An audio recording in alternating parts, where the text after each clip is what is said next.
Friends ಎಲ್ಲರೂ ಹೇಗಿದ್ದೀರಾ? ನಾನು ಕೂಡ ತುಂಬ ಚೆನ್ನಾಗಿದ್ದೀನಿ. ನೀವೆಲ್ಲರೂ ತುಂಬ ಚೆನ್ನಾಗಿದ್ದೀರಾ ಅಂತ ಇವತ್ತಿನ ವಿಡಿಯೋ ಸ್ಟಾರ್ಟ್ ಮಾಡೋಣ. ಅದಕ್ಕಿಂತ ಮುಂಚೆ ಯಾರ್ಯಾರು ಈ ವಿಡಿಯೋ ನೋಡ್ತಾ ಇದ್ದೀರೋ ಪ್ಲೀಸ್ ಒಂದು ಲೈಕ್ ಮಾಡ್ಕೊಳ್ಳಿ. ನೀವು ಲೈಕ್ ಮಾಡ್ಕೊಳ್ಳೋದ್ರಿಂದ ನನಗೆ ಇನ್ನೂ ಹೆಚ್ಚೆಚ್ಚು ವಿಡಿಯೋಸ್ ಮಾಡಬೇಕು ಅಂತ ಮೋಟಿವೇಶನ್ ಆಗಿರುತ್ತೆ ಅಂತ ಹೇಳ್ತಾ, ಹೊಸಬ್ರಾಗಿದ್ದರೆ ಸಬ್ಸ್ಕ್ರೈಬ್ ಮಾಡ್ಕೊಳ್ಳಿ, ಇವಾಗ ಹಳಬ್ರಾಗಿದ್ದರೆ ಲೈಕ್ ಮಾಡ್ಕೊಳ್ಳಿ ಅಂತ ಹೇಳ್ತಾ ಇವತ್ತಿನ ವಿಡಿಯೋ ಒಳಗಡೆ ಹೋಗೋಣ ಬನ್ನಿ. ನಾರ್ಮಲ್ ರೊಟೀನ್ ಅಷ್ಟೇ ಇವತ್ತು, ಡೈಲಿ ವ್ಲಾಗು.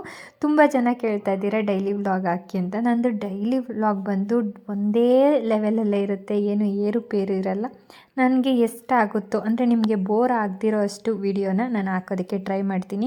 ಅದು 10 ನಿಮಿಷದನ್ನು ಆಗ್ಬೋದು, 5 ನಿಮಿಷದನ್ನು ಆಗ್ಬೋದು, 7 ನಿಮಿಷದನ್ನು ಆಗ್ಬೋದು. ಅದಕ್ಕೋಸ್ಕರ ನಿಮಗೆ ಇಷ್ಟ ಆದರೆ ಲೈಕ್ ಮಾಡ್ಕೊಳ್ಳಿ ಅಂತ ಹೇಳ್ತಾ, ಇವತ್ತಿನ ಬೆಳಿಗ್ಗೆ ನಾನು ನಾರ್ಮಲಾಗಿ 5:30ಗೆ ಎದ್ದಿದೆ. ತುಂಬ ಚಳಿ ಅಂತೂ ಇತ್ತು ಇವತ್ತಂತೂ. ಈ ನಡುವೆ ಅಂತೂ ಸಿಕ್ಕಾಪಟ್ಟೆ ಚಳಿ ಸ್ಟಾರ್ಟ್ ಆಗೋಗಿದೆ. ಆದಷ್ಟು ಎಲ್ಲರೂ ಕೇರ್ಫುಲ್ ಆಗಿರ್ರಿ, ಯಾಕಂದರೆ ತುಂಬ ಚಳಿ ಇದ್ದಷ್ಟು ಮಕ್ಕಳು ಆರೋಗ್ಯ ಕೆಡೋದು ಜಾಸ್ತಿ ಇದೆ ಅಂತ ಹೇಳ್ತಾ, ಅದರಲ್ಲೂ ನನಗೂ ಅಷ್ಟೇ ನೈಟ್ ಪಾತ್ರೆ ತೊಳೆಯೋಕ್ಕೆ ಆಗಲಿಲ್ಲ. ಯಾಕಂದರೆ ತುಂಬ ನೀರು ತಣ್ಣಗಾಗ್ತಾಯಿದೆ, ಒಳ್ಳೆ ಐಸ್ ನೀರಿದ್ದಂಗಿದೆ. ಬೆಳಿಗ್ಗೆ ಎದ್ರೂ ಪಾತ್ರೆ ತೊಳಿಬೇಕಲ್ಲಪ್ಪ ಅಂತ ತೊಳೆದೆ. ಇನ್ನೇನು ಮಾಡೋದು, ಬೇಗನೆ ಎದ್ದು ಬೇಗ ಕೆಲಸ ಎಲ್ಲ ಮುಗಿಸ್ಕೊಳ್ಳೋಣ ಅಂದ್ಬಿಟ್ಟು ಫಸ್ಟ್ ಅಡುಗೆ ಮನೆ ಕ್ಲೀನ್ ಮಾಡ್ಕೊಂಬಿಟ್ಟೆ. ನಂತರ ತಿಂಡಿ ಮಾಡ್ಕೊಳ್ಳೋಣ ಅಂದ್ಬಿಟ್ಟು ಸಿಂಪಲ್ ರೆಸಿಪಿ, ತುಂಬ ಈಸಿಯಾಗಿ ಮಾಡ್ಕೊಳ್ಬೋದಾಗಿರೋ ರೆಸಿಪಿ ಇದು. ತುಂಬ ಅರ್ಜೆಂಟ್ ಇದ್ದರೆ ಈ ರೆಸಿಪಿನ ಮಾಡ್ಕೊಳ್ಳಿ. ವಿತಿನ್ ಒಂದು 5ರಿಂದ 10 ನಿಮಿಷದೊಳಗಡೆ ಮಾಡ್ಕೊಬೋದು. ಏನೂ ಇಲ್ಲ, ಎಣ್ಣೆ, ಸ್ವಲ್ಪ ಜೀರಿಗೆ, ಹಾಗೆಯೇ ಒಂದು 5ರಿಂದ 6 ಈರುಳ್ಳಿ ಹಾಕ್ಕೊಳ್ತಾ ಇದ್ದೀನಿ. ಬರೀ ಈರುಳ್ಳಿ ರೈಸ್ ಇದೆ ಹೆಸರು. ತುಂಬ ಚೆನ್ನಾಗಿರುತ್ತೆ. ಇದಕ್ಕೆ ಹಸಿಮೆಣಸಿನ್ಕಾಯಿ ಬೇಡ, ಏನೂ ಬೇಡ, ಬರೀ ಈರುಳ್ಳಿ ಅಷ್ಟೇ. ಈರುಳ್ಳಿನ ಚೆನ್ನಾಗಿ ಫ್ರೈ ಮಾಡ್ಕೊಂಡಿದ ನಂತರ ಇದಕ್ಕೆ ಸಾಂಬಾರು ಪುಡಿ ಹಾಕ್ಕೊಳ್ತಾ ಇದ್ದೀನಿ, ಬೇಳೆ ಸಾಂಬಾರು ಪುಡಿ. ಹಾಗೆ ನಿಮಗೆ ಇನ್ನೊಂಚೂರು ಖಾರ ಬೇಕು ಅಂದರೆ ಅಚ್ಕಾರದ ಪುಡಿನೂ ಹಾಕ್ಕೊಳ್ಬೋದಾಗುತ್ತೆ. ಇಷ್ಟು ಹಾಕ್ಕೊಂಡು ಸ್ವಲ್ಪ ಉಪ್ಪು ಹಾಕ್ಕೊಂಡು ಕ್ಲೀನಾಗಿ ಮಿಕ್ಸ್ ಮಾಡಿಕೊಂಡ್ರೆ ಆಯಿತು. ಇದಕ್ಕೆ ಕರಿಬೇವು ಬೇಕು ಅಂದರೆ ನೀವು ಹಾಕ್ಕೊಳ್ಬೋದು. ನಾನು ಕರಿಬೇವಾಗಲಿ ಏನೂ ಹಾಕ್ಕೊಂಡಿಲ್ಲ. ಈಗ ನಾರ್ಮಲಾಗಿ ಇದಕ್ಕೆ ರೈಸ್ ಹಾಕ್ಕೊಂಡು ಲಾಸ್ಟಲ್ಲಿ ಕೊತ್ತಂಬರಿ ಸೊಪ್ಪು, ರುಚಿಗೆ ತಕ್ಕಷ್ಟು ಉಪ್ಪು ಹಾಕ್ಕೊಂಡು ಕ್ಲೀನಾಗಿ ಮಿಕ್ಸ್ ಮಾಡಿಕೊಂಡ್ರೆ ತುಂಬ ಟೇಸ್ಟಿಯಾಗಿದೆ. ನಿಜವಾಗ್ಲೂ ಒಂದ್ಸಲಿ ಟ್ರೈ ಮಾಡಿ. ತುಂಬ ಇಷ್ಟಪಟ್ಟು ತಿಂತಾರೆ ಮಕ್ಕಳಂತೂ. ಇದು ಲಂಚ್ ಬಾಕ್ಸ್ಗೆ ಒಳ್ಳೆ ರೆಸಿಪಿ ಆಗಿದೆ.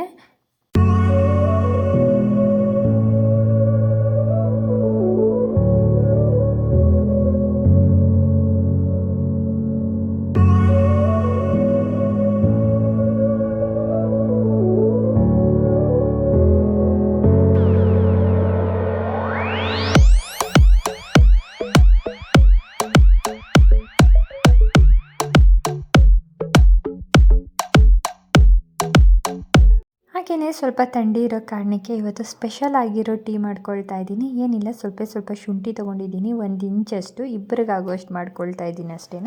1 ಇಂಚಷ್ಟು ಶುಂಠಿ ತೊಗೊಂಡು ಚೆನ್ನಾಗಿ ಜಜ್ಕೊಂಡಿದ ನಂತರ 1 ಅಥವಾ 2 ಏಲಕ್ಕಿ ಹಾಕ್ಕೊಂಡು ಅದನ್ನು ಚೆನ್ನಾಗಿ ಜಜ್ಕೊಂಡಿದ್ದೀನಿ. ಹಾಗೆಯೇ ಒಂದು ಪ್ಯಾನ್ಗೆ ನೀರು ಹಾಕ್ಕೊಳ್ತಾ ಇದ್ದೀನಿ. ಒಂದು ಅರ್ಧ ಲೋಟದಷ್ಟು ನೀರು ಹಾಕ್ಕೊಂಡ್ರೆ ಸಾಕು. ಈಗ ಈ ಚೆನ್ನಾಗಿ ಜಜ್ಜಿರುವ ಶುಂಠಿ ಮತ್ತು ಏಲಕ್ಕಿನ ಹಾಕ್ಕೊಂಡು ಅದಕ್ಕೆ ಸ್ವಲ್ಪ ಟೀ ಪುಡಿ ಹಾಕ್ಕೊಂಡು ಚೆನ್ನಾಗಿ ಕುದಿಸ್ಕೊಳ್ತಾ ಇದ್ದೀನಿ. ತುಂಬ ಜನಕ್ಕೆ ಈ ಟೀ ಗೊತ್ತೇ ಇರುತ್ತೆ, ಬಟ್ ನನಗಂತೂ ಈ ಟೀ ಅಂತೂ ತುಂಬ ಇಷ್ಟ. ಈಗ ಇದು ಚೆನ್ನಾಗಿ ಕುದೀತಾ ಇರುವಾಗ ಇದಕ್ಕೆ ಹಾಲು ಹಾಕ್ಕೊಳ್ತಾ ಇದ್ದೀನಿ. ಆನಂತರ ನಿಮಗೆ ಸಕ್ಕರೆ ಅಥವಾ ಬೆಲ್ಲ ಯಾವ್ದು ಬೇಕಾದರೂ ಹಾಕ್ಕೊಳ್ಬೋದಾಗುತ್ತೆ. ಇದು ಚೆನ್ನಾಗಿ ಕುದಿಸ್ಬೇಕು. ಈ ಥರ ಸೌಟಲ್ಲಿ ತಿರುಗಿಸಿ ಕುದಿಸ್ತಾ ಇದ್ದರೆ ಅದು ಒಂಥರ ಹೋಟೆಲ್ ಸ್ಟೈಲ್ ಟೀ ಥರನೇ ಇರುತ್ತೆ. ತುಂಬ ಟೇಸ್ಟಿಯಾಗಿರುತ್ತೆ. ನನ್ನ ಹಸ್ಬೆಂಡ್ಗಂತೂ ತುಂಬ ಇಷ್ಟ ಆಯ್ತು ಇವತ್ತಿನ ಟೀ ಬಂದು. ಅದರಲ್ಲೂ ಈ ಚಳಿಗೆ ಬಿಸಿಯಾಗಿ ಟೀ ಅಥವಾ ಕಾಫಿ ಇದ್ದರೆ ಬೆಳಗಿನ ಜಾವ ಯಾವುದೇ ಥರ ಜ್ಯೂಸ್ ಇಷ್ಟ ಆಗಲ್ಲ. ಬಟ್ ನಾನೇನಪ್ಪ ಅಂದರೆ ಬೆಳಗ್ಗೆನೇ ಜ್ಯೂಸ್ ಕುಡ್ಕೊಂಡಿದ್ದೀನಿ. ಆನಂತರ ಮಕ್ಕಳು ಸ್ಕೂಲ್ಗೆ ಹೋಗೋ ಟೈಮ್ಗೆ ಟೀ ಮಾಡಿಕೊಂಡೆ. ಈಗ ಅವರು ಟೀ ಎಲ್ಲ ಕುಡಿದ ನಂತರ ಈಗ ಸ್ಕೂಲ್ಗೆ ಹೊರಡೋಕ್ಕೆ ರೆಡಿಯಾಗಿದ್ದಾರೆ ಮಕ್ಕಳು. ನನ್ನ ಮಗ ಅಂತೂ ತುಂಬ ಎಕ್ಸೈಟಲ್ಲಿದ್ದಾನೆ. ಯಾಕಪ್ಪ ಅಂದರೆ ಅವನಿಗೆ ನೆಕ್ಸ್ಟ್ ಡೇ ಟೂರ್ನಿಮೆಂಟ್ ಇದೆ, ಹಾಸನ್ಗೆ ಹೋಗ್ತಾ ಇದ್ದಾನೆ. ಅದಕ್ಕೆ ಇವತ್ತಿನ ದಿನ ಎಲ್ಲನೂ ಸ್ಕೂಲಲ್ಲಿ ಲೀವ್ ಲೆಟ್ರ್ ಎಲ್ಲ ಕೊಡೋದಕ್ಕೆ ಬರೆಸ್ಕೊಂಡು ರೆಡಿಯಾಗಿದ್ದ. ಬಟ್ಟೆ ಮಾತ್ರ ಎಷ್ಟಿತ್ತು ಅಂದರೆ ಅಷ್ಟನ್ನು ಮಡಚಿಟ್ಟು ಸೋಫಾ ಮೇಲೆ ಕವರೆಲ್ಲ ಹಾಕಿದ್ದಾಯಿತು. ನೆಕ್ಸ್ಟ್ ಮಧ್ಯಾಹ್ನದ ಮೇಲೆ ನಾನು ಮದುವೆಗೆ ರೆಡಿ ಆಗ್ತಾಯಿದ್ದೆ. ಸರಿ ಎಲ್ಲಪ್ಪ ಅಂದರೆ ನಮ್ಮ ದೊಡ್ಡಮ್ಮ ಮನೆ ಕಡೆಯಿಂದ ಮದುವೆ ಇತ್ತು. ಸರಿ ನಾನು, ನನ್ನ ಹಸ್ಬೆಂಡು, ಹಾಗೆ ಅಮ್ಮ ಮತ್ತು ಅಮ್ಮನ ಮನೆ ಇರೋ ಹತ್ರ ಹುಡುಗಿ. ಅವಳಂತೂ ಇವಾಗಲೂ ಅಮ್ಮನ ಜೊತೆನೇ ಇರ್ತಾಳೆ. ಯಾಕಂದರೆ ಅವಳು ಅಮ್ಮನ ಜೊತೆನೇ ಇದ್ದು ರೂಢಿ ಆಗಿಬಿಟ್ಟು ಈಗ ಅಮ್ಮ ಎಲ್ಲೇ ಹೋದರೂ ಅವಳನ್ನ ಕರ್ಕೊಂಬರ್ತಾರೆ. ಮಕ್ಕಳನ್ನ ಕರ್ಕೊಂಡು ಹೋಗಲಿಲ್ಲ, ಅವ್ರಿಗೆ ಟೆಸ್ಟ್ ನಡೀತಾ ಇತ್ತು. ಅದಕ್ಕೋಸ್ಕರ ಟ್ಯೂಷನ್ ಎಲ್ಲ ಹೋಗಿ ಬರೋಷ್ಟರಲ್ಲಿ ನಾವೇ ಬರ್ಬೋದು ಅಂದ್ಕೊಂಡ್ವಿ.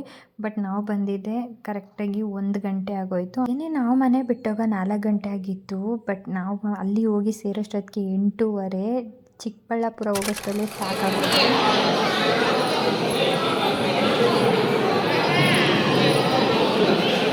ನಾವು ಮದುವೆ ಮನೆಗೆ ಹೋಗಿ ಸೇರೋಷ್ಟರಲ್ಲಿ 8:30 ಆಗಿತ್ತು. ಹಳ್ಳಿ ಕಡೆ ಮದುವೆ ಅಲ್ವಾ, ಇನ್ನೂ ಜನ ಹಾಗೇ ಇದ್ದರು, ಸ್ವಲ್ಪ ಜನ ಇದ್ದರು. ತುಂಬ ಚೆನ್ನಾಗಿ ಮದುವೆ ನಡೆದಿತ್ತು. ಈ ಹುಡುಗಿನ ನೋಡಿದಾಗ ತುಂಬ ಚಿಕ್ಕವಳಾಗಿದ್ಲು, ಇವಾಗ ಎಷ್ಟು ಬೇಗ ದೊಡ್ಡವಳಾಗಿದ್ದಾಳೆ ಅನ್ನಿಸ್ತಾ ಇತ್ತು.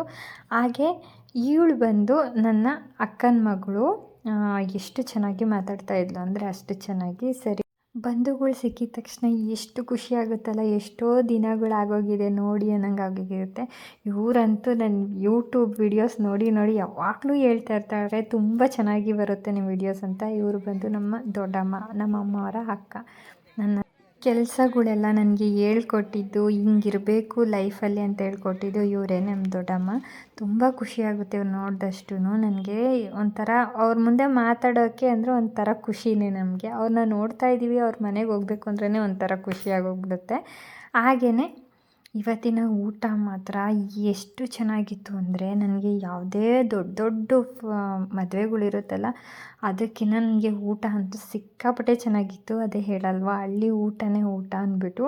ನಾನು ಈ ವಿಡಿಯೋ ಯಾಕಪ್ಪ ಮಾಡಿದೆ ಅಂದರೆ, ಮದುವೆಯಲ್ಲಿ ಮುದ್ದೆ ಮತ್ತು ಇದ್ಕಿದ ಬೇಳೆ ಸಾಂಬಾರು ಮಾಡಿದ್ರು. ಎಷ್ಟು ಚೆನ್ನಾಗಿತ್ತು ಅಂದರೆ ಅಷ್ಟು ಚೆನ್ನಾಗಿತ್ತು ಊಟ ಮಾತ್ರ. ನಾನು ದಾರಿ ಉದ್ದಕ್ಕೂ ಅದೇ ಹೇಳ್ಕೊಂಡು ಬರ್ತಾಯಿದ್ದೆ, ಊಟ ಚೆನ್ನಾಗಿತ್ತು ಅಂತ.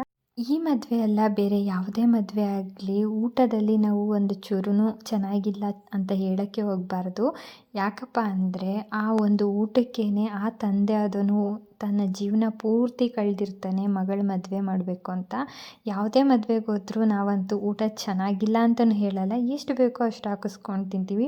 ಅದಂತೂ ನನಗೆ ಮದುವೆ ಮಾಡುವಾಗ ನನಗೆ ಹುಡುಗ ಹುಡುಗಿಗಿನ್ನ ಅವರ ತಂದೆ ತಾಯಿದೇ ಯೋಚನೆ ಇರುತ್ತೆ. ಯಾಕಂದರೆ ಆ ಮದುವೆಗೆ ಇಷ್ಟು ಖರ್ಚು ಮಾಡಿರ್ತಾರಲ್ಲ ಅಂತ.